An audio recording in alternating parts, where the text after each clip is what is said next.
नमस्कार विद्यार्थियों, education point Haryanvi में आपका एक बार फिर से स्वागत है। विद्यार्थियों, जैसा कि अनवरत हम कक्षा 11वीं का अभिव्यक्ति माध्यम पुस्तक को कर रहे हैं। आज इसी पुस्तक से डायरी लिखने की कला हम सीखेंगे। तो आइए सीखते हैं डायरी लिखने की कला। देखिए, डायरी होती क्या है? जिसमें हम रोजमर्रा की हमारी गतिविधियों को लिखते हैं, वो डायरी होती है। डायरी पर्सनल भी हो सकती है, डायरी किसी विषय को लेकर भी हो सकती है, विद्यालय की भी डायरी होती है। तो डायरी क्या है? डायरी सिर्फ ऐसे ही निजी सत्यों को शब्द देने का जरिया हो जिनकी जिंदगी और रूप में अभिव्यक्ति वर्जित है। वह एक तरह का व्यक्तिगत दस्तावेज भी है, जिसमें अपने जीवन के खास क्षणों को किसी समय विशेष में मन के अंदर कौंध जाने वाले विचारों, यादगार मुलाकातों और बहस मुबाहिसों को दर्ज कर लेते हैं। अपनी कई तरह की स्मृतियों को हम कैमरे की मदद से भी रिकॉर्ड कर सकते हैं, पर खुद अपना पाठ तैयार करना और जो कुछ घटित हुआ है सबकी कहानी कहना एक ऐसा तरीका है जो हमें आने वाले दिनों में उन लम्हों को दोबारा जीने का मौका देता है। आज की तेज रफ्तार में यह तरीका सचमुच नायाब है, अनूठा है, अनुपम है। जिंदगी की तेज रफ्तार में इस बात की आशंका हमेशा बनी रहती है कि सतही और फौरी किस्म की चिंताओं के अनवर्त मामलों के बीच गहरे आशय वाली घटनाओं और वैचारिक उत्तेजनाओं को हम भूल जाएं। डायरी हमें भूलने से बचाती है। यात्राओं के दौरान डायरी लिखना तो बहुत ही उपयोगी साबित होता है। एक लंबे सफ़र का वृतांत अगर आप सफ़र से लौटकर लिखना चाहें तो शायद पूरे अनुभव को 2/3 हिस्सा ही बचा कर आप शब्दों में उतार पाएंगे। लेकिन अगर अपने सफ़र के दरमियान प्रतिदिन अपनी डायरी लिखी है तो अपने तजुर्बे को लगभग मुकम्मल तौर पर दोहरा पाना आपके लिए संभव होगा। डायरी लिखना अपने साथ एक अच्छी दोस्ती कायम करने से बेहतरीन है या बेहतरीन जरिया है। डायरी लेखन में निम्नलिखित बातों का ध्यान रखना चाहिए। तो विद्यार्थियों, इसमें हमें जो मोटी मोटी बातें हैं वो लिख लेनी है कि डायरी हमें क्या क्या सिखाती है। अब हम क्वेश्चन डाल सकते हैं कि डायरी लिखते समय किन किन मुख्य बातों का ध्यान रखना चाहिए। इम्पोर्टेंट भी है ये, तो ये क्वेश्चन डाल करके आप लिख सकते हैं। डायरी या तो किसी नोटबुक में या पुराने साल की डायरी में लिखी जानी चाहिए। पुराने साल की डायरी में पहले की पड़ी हुई तिथियों की जगह अपने हाथ से तिथि डालें। यह सुझाव इसलिए दिया जा रहा है कि आप कहीं मौजूदा साल की डायरी में तिथियों के अनुसार बने हुए सीमित स्थान से अपने को बंधा हुआ न महसूस करें। सभी दिन एक समान नहीं होते। ऐसे में डायरी का किसी निश्चित तिथि के साथ दिया गया सीमित स्थान हमारे लिए बंधन बन जाएगा। यानी डायरी में जो तिथियां हैं वो हम खुद डालें, ना कि डायरी में जो तिथियां दी हुई हैं उनके अनुसार हम लिखें। तो ऐसे में डायरी का किसी निश्चित तिथि के साथ दिया गया सीमित स्थान हमारे लिए क्या बन जाएगा? बंधन बन जाएगा। इसलिए नोटबुक या पुराने साल की डायरी अधिक उपयोगी साबित हो सकती है। उसमें अपनी सुविधा के अनुसार तिथियां डाली जा सकती हैं और स्थान का उपयोग भी किया जा सकता है। अगला है, डायरी निजी वस्तु है और यह मानकर ही उसे लिखा जाना चाहिए कि वह किसी और के द्वारा पढ़ी नहीं जाएगी। अगर आप किसी और को पढ़वाने की बात सोचकर डायरी लिखते हैं तो उसका आपकी लेख शैली, विषय वस्तु के चयन और बातों के बेबाकपन पर पूरा असर पड़ेगा। देखिए, हम अपने हिसाब से डायरी लिखते हैं जो किसी दूसरे द्वारा न पढ़ी जाए तो हम उसे अलग तरीके से लिखते हैं, और यदि लिखें हम कि कोई भी हमारी डायरी को पढ़े तो हमें बहुत सी बातों का ख्याल भी रखना पड़ता है। इसलिए यह मानते हुए कि डायरी लिखें कि उसका पाठक आपके अलावा कोई और नहीं है, क्योंकि वह पर्सनल अपने लिए होती है ना। अगला है, यह कतई जरूरी नहीं कि डायरी परिष्कृत और मानक भाषा शैली में लिखी जाए। यानी जरूरी नहीं है कि डायरी लेखन की जो भाषा है वो शुद्ध हो, यानी अपनी भाषा में भी हम डायरी लिख सकते हैं। परिष्कृत और मानकता का दबाव कथ्य के स्तर पर कई तरह के समझौतों के लिए आपको बाध्य कर सकता है। डायरी लेखन में इस समझौता परस्ती के लिए कोई जगह नहीं होती है।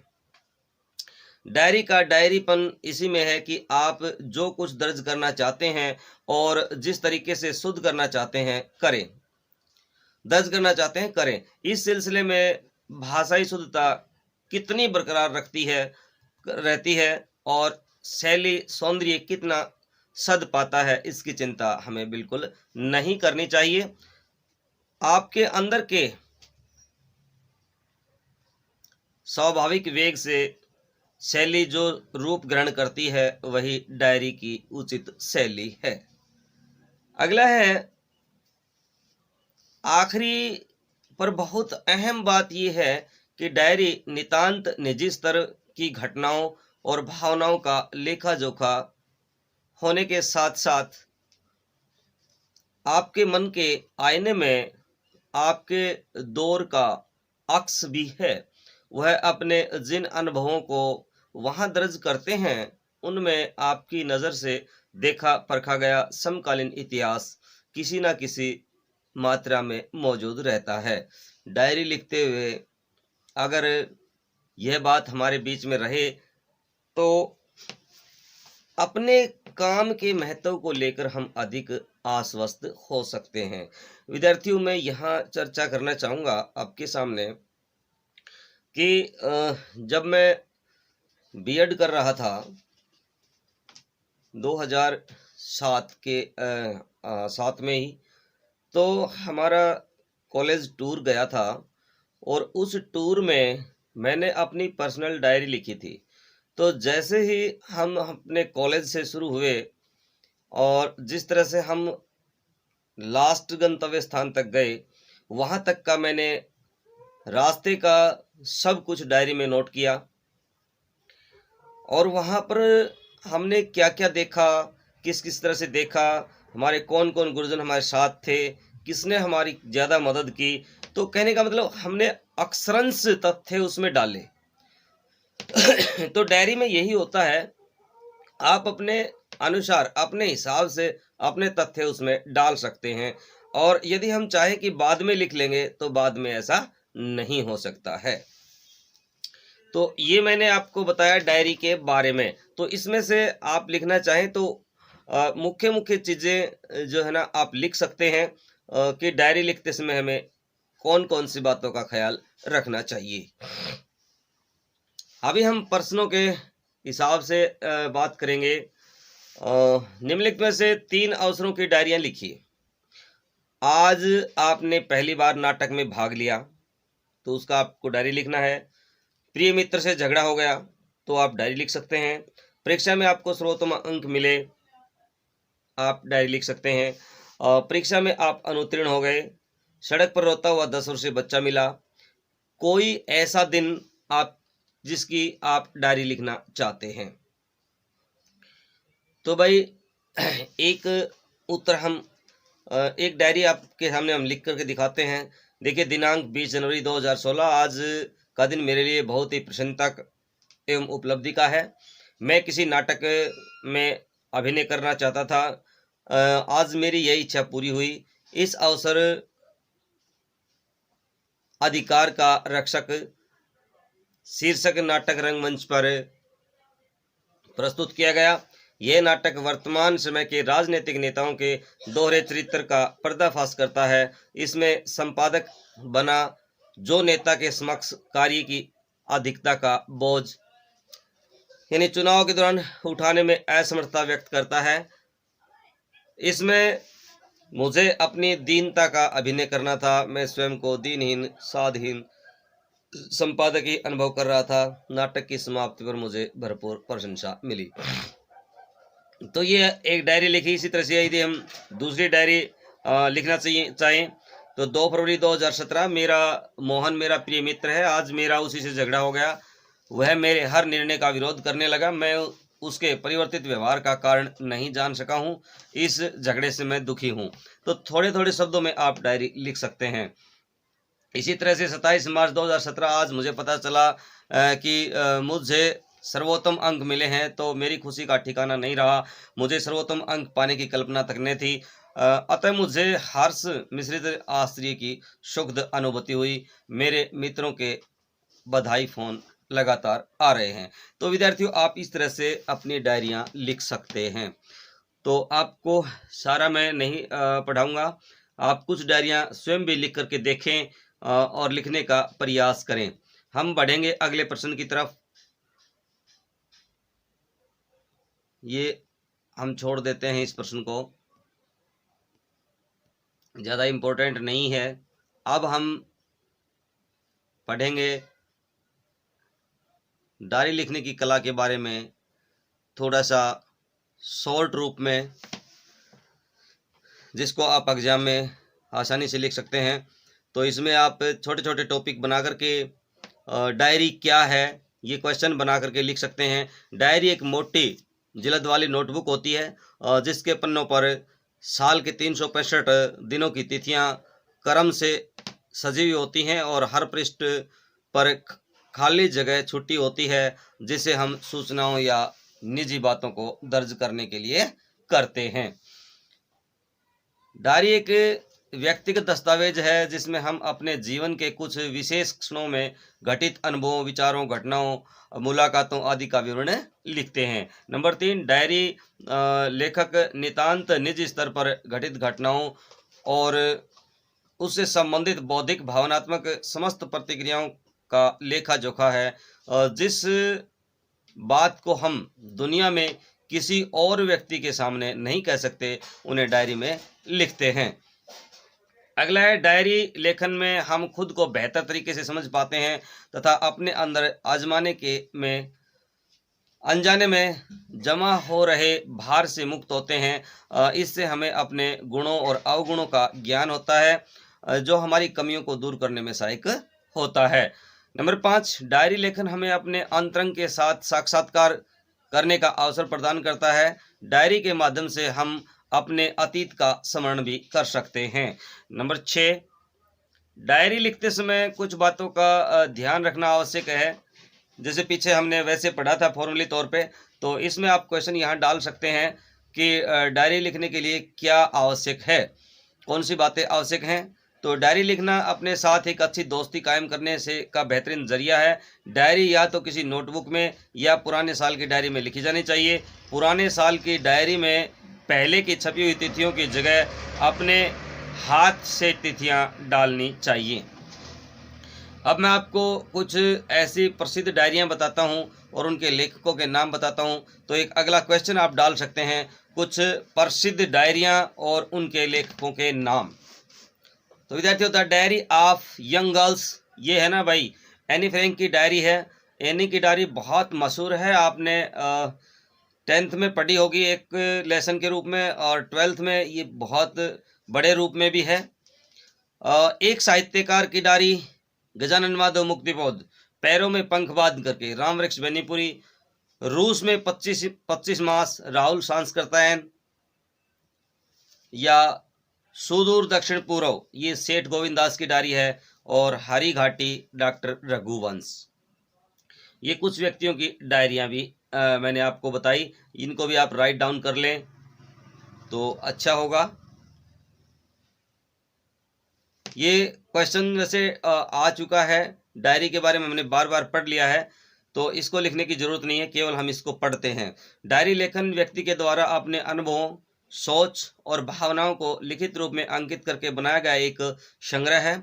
विश्व में हुए महान व्यक्ति डायरी लेखन का कार्य करते थे, और उनके अनुभवों से उनके निधन के बाद भी कई लोगों को प्रेरणा मिली है।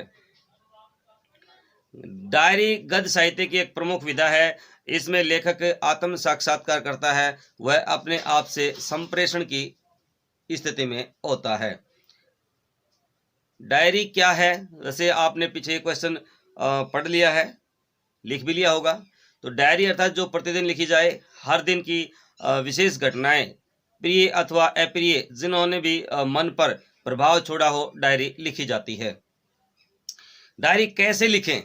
तो डायरी अपने भावनाओं को व्यक्त करने का, अपने सपनों और विचारों को रिकॉर्ड करने और अपनी दैनिक जीवन के ऊपर एक निजी सुरक्षित जगह में रखने का एक बेहद खूबसूरत जरिया होती है। हालांकि डायरी लिखने का कोई एक अकेला निश्चित तरीका नहीं होता है, लेकिन ऐसे आधारभूत योजनाएं जरूर हैं जिन्हें प्रयोग करके आप अपने लेखन से ज़्यादा से ज़्यादा पा सकते हैं। अगर आपको समझ नहीं आ रहा है कि क्या लिखा जाए, तो फिर इन स्पेशल्स कोर्स लिखना नई एंट्रीज की शुरुआत करने में मदद दे सकता है। कुछ ध्यान देने योग्य और बातें हैं इसमें। प्राय सोने जाने से पहले लिखें, यानी जब आप सोते हैं ना शाम को, तो सोने से पहले लिखें, ताकि पूरे दिन में घटित सभी घटनाओं का विशेष ध्यान आपको रह सके, या विशेष घटनाओं का ब्यौरा आप लिख सकें। पृष्ठ में सबसे ऊपर तिथि, दिन और लिखने का समय अवश्य लिखें। डायरी के अंत में अपने हस्ताक्षर करें, ताकि वह आपके व्यक्तिगत दस्तावेज बन सकें। आपके अपने अनुभव को स्पष्टता से व्यक्त किया जाना चाहिए। डायरी में स्थान और तिथि का जिक्र अवश्य होना चाहिए। तो इसमें अपना विश्लेषण, समाज आदि का प्रभाव और निष्कर्ष दर्ज भी होना चाहिए। डायरी लिखते समय सरल और स्पष्ट भाषा का प्रयोग करें। डायरी में दर्ज विवरण संक्षिप्त होना चाहिए। तो आत्मकथा, जीवनी और डायरी से संबंध देखिए। आत्मकथा, जीवनी और डायरी तीनों के माध्यम से किसी व्यक्ति विशेष का संपूर्ण अथवा आंशिक जीवन हमारे सम्मुख प्रस्तुत किया जाता है। आत्मकथा और जीवनी में अंतर भाई, तो जीवनी और आत्मकथा का उद्देश्य प्राय समान होते हुए भी दोनों में अंतर यह है कि जीवनी दूसरे व्यक्ति द्वारा लिखी जाती है, और इसलिए उसकी प्रामाणिकता अपेक्षाकृत कम होती है। इसमें बहुत सी बातें अनुमान आश्रित भी रहती हैं, जबकि आत्मकथा में सभी तथ्य सत्य आश्रित होते हैं। साथ ही जीवनी वस्तुनिष्ठ होती है और आत्मकथा आत्मनिष्ठ। अगला क्वेश्चन है, आत्मकथा और डायरी में अंतर। तो भाई आत्मकथा और डायरी में सब कुछ सत्य आश्रित और आत्मनिष्ठ होते हुए भी पूर्ण साम्य नहीं है, यानी पूर्ण तरह से इनमें समानता नहीं है। डायरी काल क्रमानुसार होती है, आत्मकथा नहीं। डायरी में लेखक सभी तथ्यों को तुरंत ही अंकित कर लेता है, जबकि आत्मकथा में जीवन का थोड़ा बहुत अंश तो अवश्य ही स्मृतिजन्य हो जाता है।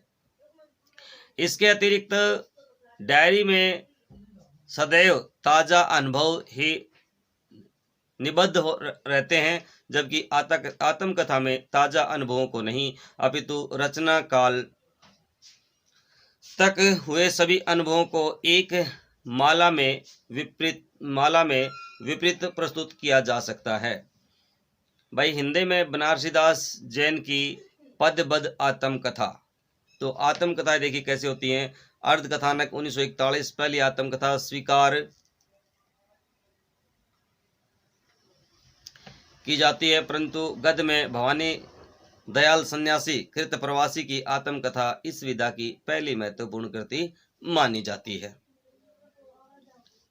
अब अन्य आत्मकथा लेखकों में महात्मा गांधी, जवाहरलाल नेहरू, श्याम सुंदर दास, मेरी आत्म कहानी, वियोगी हरि, विनोद शंकर व्यास, बच्चन, पांडे, बेचन शर्मा उग्र, देवेंद्र सत्यार्थी आदि विशेष प्रसिद्ध हैं। तो अब है डायरी लेखक और डायरी लेखक और उसकी डायरी। भाई डायरी लेखक में महात्मा गांधी, जमनालाल बजाज, बच्चन, मोहन राकेश, धीरेन्द्र वर्मा, मुक्तिबोध एक साहित्यिक डायरी। दिनकर है, जयप्रकाश के नाम विशेष रूप से उल्लेखनीय हैं। यानी भाई इन लोगों की डायरियां हैं वो भी प्रसिद्ध हुई हैं। हिंदी में जो प्रसिद्ध जीवनियां हैं वो है निराला की साहित्य साधना भाग 1 और 2, रामविलास शर्मा कलम का सिपाही, अमृत राय कलम का जादूगर, और मदन गोपाल है भाई वो आवारा मसीहा विष्णु प्रभाकर का। तो पर्याप्त चर्चा में काव्य से रही हैं। यानी कौन कौन से ऐसे लोग हैं जिनकी जीवनियां चर्चा में रही हैं। तो आप छोटा क्वेश्चन ये लिख सकते हैं। इसी तरह से पीछे वाला क्वेश्चन है वो भी आप छोटा करके लिख सकते हैं। किस किस की व्यक्तियों की डायरी है वो प्रसिद्ध हुई हैं। आगे है हिंदी की प्रसिद्ध जीवनियां, ये आप लिख सकते हैं कि किन किन की जीवनियां प्रसिद्ध हुई हैं। आगे आप देखते हैं, देखिए ये डायरी का प्रारूप मैंने दिखाया है। जैसा कि हमने पहले बात की थी विद्यार्थियों, डायरी में अपने निजी अनुभव हैं वो प्रतिदिन घटित होने वाली घटनाओं का लेखा जोखा तथा संग्रह, संपर्क आए व्यक्तियों, नए अनुभवों तथा नए स्थानों, घटित घटनाओं आदि का संक्षिप्त विवरण है वो होता है। इसलिए इसे दैनंदिनी भी कहते हैं। इसे लिखने के पीछे लेखक की मंशा जीवन में घटित घटनाओं को लंबे समय तक याद रखना होता है। तो इस प्रकार देखिए, जब कोई व्यक्ति दिन भर की घटनाओं और अनुभवों को क्रमबद्ध रूप से लिखता है उसे हम डायरी लेखन कहते हैं। तो 1 नंबर के लिए यदि क्वेश्चन आता है तो आप इसे नोट कर सकते हैं। डायरी लेखन किसे कहते हैं कि भाई जब कोई व्यक्ति दिन भर की घटनाओं और अनुभवों को क्रमबद्ध रूप से लिखता है उसे हम क्या कहते हैं भाई, डायरी लेखन कहते हैं। तो बने रहिए मेरे साथ विद्यार्थियों एजुकेशन पॉइंट हरियाणवी पर। यदि आप चैनल पर नए हैं तो भाई चैनल को सब्सक्राइब अवश्य कर लें और अपने सुझाव है वो मुझे ज़रूर दिया करें ताकि मैं कुछ और सुधार कर सकूं और आपको अच्छे से समझा सकूं। मैं अपना पूरा प्रयास करता हूं आपको समझाने का, फिर भी कोई चीज़ अधूरी रह जाती है तो आप मुझे कमेंट बॉक्स में लिख करके ज़रूर बताएंगे। वैसे डायरी की विशेषताएं जो है हमने पीछे पढ़ भी ली हैं, तो ये थोड़ा सा छोटे रूप में है। यदि आपने वो नहीं लिखी हैं तो आप पीछे का नहीं लिखा है तो आप ये भी लिख सकते हैं। डायरी की विशेषताएं, डायरी में प्रतिदिन की घटनाएं कलात्मक ढंग से लिखी जाती हैं। डायरी में उन्हीं घटनाओं का विवरण रहता है जो व्यक्ति को बहुत अधिक प्रभावशाली करती हैं। मन पर पड़े प्रभाव डायरी में उसी दिन लिख दिए जाते हैं। डायरी में संक्षिप्तता रहती है, विस्तार नहीं। डायरी एक तरह की आत्मकथा का ही रूप होती है। नंबर 6 है डायरी पूरी सच्चाई और ईमानदारी से लिखी जाती है। प्राय स्थान आदि का विवरण अवश्य होता है।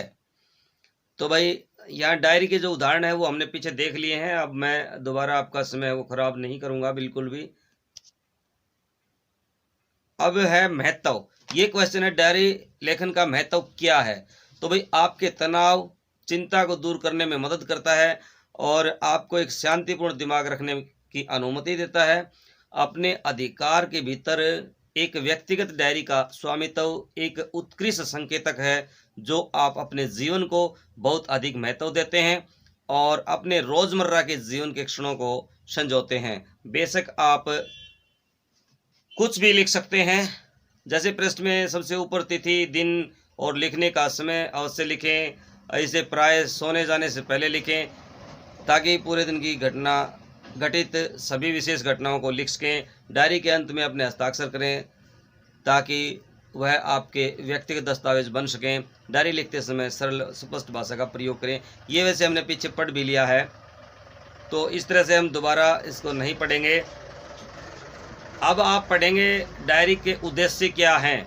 भाई, जो व्यक्ति जो बात दूसरों को समझा पाने अथवा व्यक्त कर पाने में असमर्थ होता है, उसे वह डायरी में लिख लेता है। डायरी सही अर्थ में एक सच्चे मित्र की तरह होती हैं, और जिसे हम सब कुछ बता सकते हैं। इसमें प्रतिदिन की घटित घटनाओं को लिखकर हम उन्हें यादगार बना लेते हैं। जिस प्रकार हम फोटो देख करके उस अवसर की याद ताज़ा कर लेते हैं, उसी प्रकार डायरी के माध्यम से भी हम अतीत में लौट सकते हैं तथा अपने खट्टे मीठे अनुभवों को फिर से जिंदा कर सकते हैं, पुनर्जीवित कर सकते हैं। प्रसिद्ध व महान व्यक्ति भी डायरी लिखते थे। उनकी डायरी पढ़कर हम पूरा युग देख सकते हैं। कई बार हमें यही डायरी आगे चलकर आत्मकथा का रूप ले लेती हैं, जिससे हम महान व्यक्तियों के विचारों, अनुभवों व दिनचर्या के बारे में जान पाते हैं। ये क्वेश्चन आ चुका है भाई, पहले कौन कौन सी बातें ध्यान में रखनी चाहिए, तो अब नहीं पढ़ेंगे। ये उदाहरण भी हमने देख लिए हैं। तो ये विद्यार्थियों आपका एक छोटा सा टॉपिक था। ये मुख्य चीज़ें हमने इसमें कर ली हैं। तो बने रहिए आप मेरे साथ एजुकेशन पॉइंट हरियाणवी पर, करते रहिए अपना सिलेबस। इसी तरह से आपके 2 चैप्टर और रहे हैं, वो बहुत जल्द हम करने जा रहे हैं। तो मिलते हैं नेक्स्ट वीडियो में विद्यार्थियों। तब तक के लिए जय हिंद, जय भारत, वंदे मातरम।